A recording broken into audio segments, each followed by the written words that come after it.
Écoutez, regardez l'échec de Draman Ouattara. Vous voyez? Ça, c'est 250. C'est le plus puissant. Ça, là, vous avez vu, j'appelle ça riba. Vous avez vu la couleur.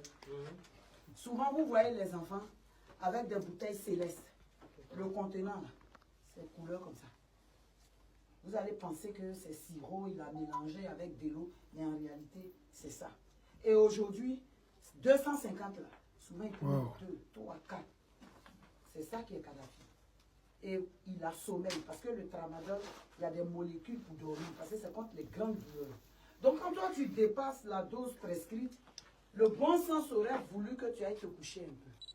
Mais les enfants ne se couchent pas, ils marchent. Et vous les voyez, ils ont des comportements de zombies, ils somnolent et tout, parce qu'ils ne veulent pas se coucher. Ça, c'est ça là qui fait ça. Vous avez vu? 250. C'est pour se tuer. Et souvent on dit, sa langue est sortie. On a pris fourchette pour tirer sa langue. C'est ça.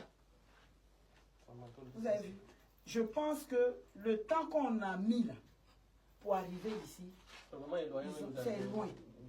Ils ont dû être briefés, mais ils n'ont pas eu le temps d'emporter le sac. C'était emballé et caché derrière. Et c'est en fouillant, lui-même, j'ai dit, mais ça c'est quoi? Il dit, c'est un sachet noir. J'ai dit, bon, on va voir s'il y a quelque chose dedans. Vous avez vu? Ça veut dire que peut-être, c'est ça, ils vont venir faire les doses aujourd'hui, et puis ils vont vendre. Si on avait vite repéré le coin, peut-être qu'on aurait pu prendre des usagers dans un état comateux couché ici. Donc, vous voyez, et vous avez vu tous les mégots de cigarettes là. En jaune là, c'est qui en parlait là, c'est quoi? Ça, c'est le cannabis. Ça, c'est le cannabis. Vous ne connaissez pas le cannabis? Je connais fait exprès. C'est de l'herbe. Généralement, ils appellent ça l'herbe. C'est de l'herbe. Voilà, ça, c'est le cannabis. Et ils font des petites doses qui vendent. Le prix varie d'une région à une autre. Voilà. Donc, vous voyez un peu. Ici, généralement, quand nous allons dans les fumoirs, on met le feu. Mais vous voyez que c'est quelqu'un qui est en train de consommer. Il n'a pas fini. Les enfants utilisent. On ne peut pas mettre le feu. On va ramasser ça et on va partir avec. Si là, il n'y a pas tapé ta belle dedans. Comment on entend tuer les Ivoiriens à petit feu? Le pays est devenu un état narcotrafiquant. Mais est-ce que tu as eu l'habitude d'en saisir? Oui, c'est plus dangereux Écoutez, que hein. le tramadol. C'est plus dangereux que le tramadol. Et généralement, ça vient de l'Inde. Ici, on consomme beaucoup plus. Voici ça, voici ça. Ah, voilà, j'ai pensé que vous pas encore le. Vous avez vu, celui-là, il est plus dangereux que le tapentadol. Il est plus dangereux. Il n'existait pas en Côte d'Ivoire. Je sais que vous avez vu sur les réseaux sociaux, ça vient de l'Inde. Vous avez vu, ils ont mis Royal. Ça a le goût d'un bonbon. Et ils font comme ça pour appâter les enfants. Or, il est plus dangereux que le tramadol. Sa consommation tue. Et ils sont dedans. Donc, ça, nous faisons des saisies nettement. Vous comprenez? Mais maintenant, nous faisons des saisies. Et vous avez vu tous les médicaments qu'on a sortis de dîner, c'est les bonnes femmes qui distillent ça. Parce que c'est des médicaments. Au moment du là. Les stades, phase cancer, et là où on prescrit la morphine et tout ça. Et ça, c'est des médicaments prescrits. Et ça ne doit sortir que sur ordonnance médicale. Mais comme ça, c'est contrefait. En Côte d'Ivoire, il faut 100 mg, pas plus. Et ça rentre à nos frontières. Et les bonnes dames là, n'ont pas fait d'études pour ça, vendent ça. Et généralement, elles ne vont jamais exposer ça.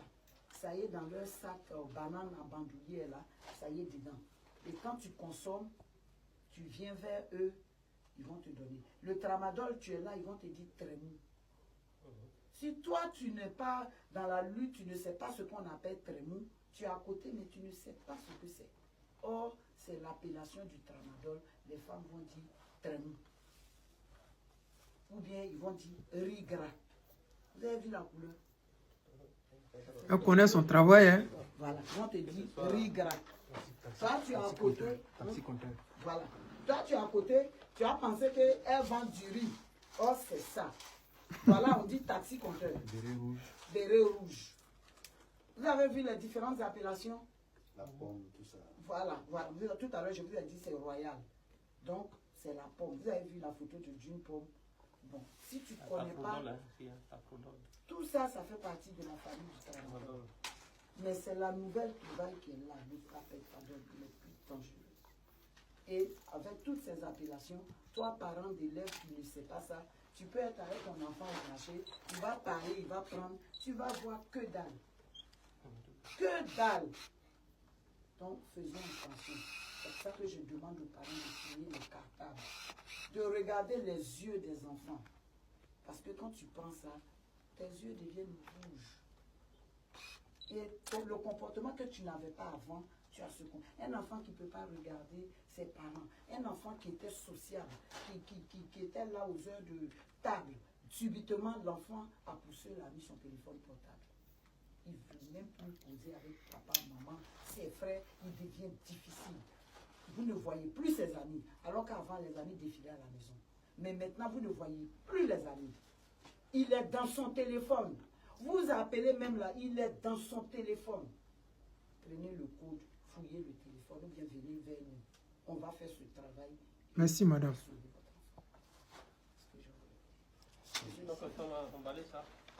Vous avez vu? Ça là, c'est une femme, tu connais son travail. C'est pas policier RDR de Draman Ouattara qui ne sait pas ce qu'ils font et puis ils parlent du là partout. On leur donne le micro, il ne peut pas s'exprimer là. Lui qui faisait les charniers à Bobo là. Ouais, voilà le chef. Un mort, toka à haut niveau. Mais il a dit qu'à 3V, on ne sait même pas comment il a fait pour avoir ça, man. Mais comme c'est un Joule, comme il faisait partie de ceux qui ont fait du mal aux Ivoiriens, donc il fallait le récompenser. Donc il l'a récompensé. Mais tous ceux-là, on va mettre fin à ça. Aujourd'hui, sous Draman Ouattara, la Côte d'Ivoire est devenue autre chose. Sous Draman Ouattara, la Côte d'Ivoire fait pitié. Il y a la drogue partout. Il y a la cocaïne partout. Je ne sais pas comment ils font, mais la Côte d'Ivoire est devenue un état narcotrafiquant. À l'époque d'Ahmed Bakayoko, comme ils ont voulu salir son image, comme ils n'ont pas voulu qu'il soit président ou même premier ministre, parce que c'était un Ivoirien de souche, ils ont commencé à salir son image. Oui, c'est un vendeur de ça, c'est un vendeur de ci, c'est un vendeur de ça. Mais depuis il est mort là, ça ne s'est plus arrêté. La dame vient de nous dire tout à l'heure là que ça là, on ne trouvait pas ça en Côte d'Ivoire, ça vient d'arriver. C'est-à-dire que depuis l'avènement de Draman Ouattara, nous voyons toutes sortes de drogues en Côte d'Ivoire. Parce que Draman Ouattara, pour financer ces différents clans, il est assoiffé d'argent tellement qu'il est prêt à vendre la Côte d'Ivoire aux vendeurs de drogue. Nous autres Ivoiriens, de souche, nous avons grandi en Côte d'Ivoire.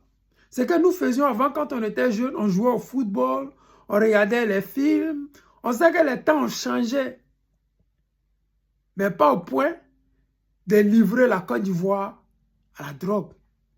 Pas au point d'être tous des vendeurs de drogue. Parce que hier, nous avons vu le fils Gon Koulibaly qui faisait dans une vidéo qui disait que ceux qui sont censés lutter contre la drogue, c'est eux-mêmes là qui vendent la drogue. Quand ils saisissent les tonnes de cocaïne, au lieu de les brûler, ils ne les brûlent pas, ils les revendent. La Côte d'Ivoire est dans la merde. Et c'est vraiment dommage que certains Ivoiriens ne comprennent pas l'enjeu de 2025. C'est vraiment dommage que certains rentrent dans des petits guéguerres, bêtes, bidons et idiots. Nous vous demandons une seule chose. Installons à la tête de la Côte d'Ivoire un Ivoirien de souche qui va penser aux Ivoiriens. Le président Laurent Gbagbo est bien placé pour pouvoir éradiquer tous ces phénomènes-là. Parce qu'aujourd'hui, la prostitution est devenue légalisée au point que tu vas sur TikTok de Côte d'Ivoire, tu vas trouver ça. C'est vraiment dommage pour cette Côte d'Ivoire que nous avions laissée, qui était joviale. Une Côte d'Ivoire où on parlait de couper, décaler, zouglou, où il y avait la vie. Aujourd'hui, c'est les bébés sans os de main là qui sont nos artistes en Côte d'Ivoire. Parce que les Che Guevara ont laissé la musique. parce que les Serge Beno ont laissé la musique. C'est dommage, c'est vraiment dommage pour cette Côte d'Ivoire-là. Mais je pense que nous pouvons encore rattraper le coup tant que le président Laurent Gbagbo est prêt à se battre à nos côtés. Et j'ai confiance que nous allons gagner ce combat-là de 2025. Mes amis, c'était le président Lota, l'ami des dirigeants qui se respectent. Je vous aime et je vous dis à tout à l'heure.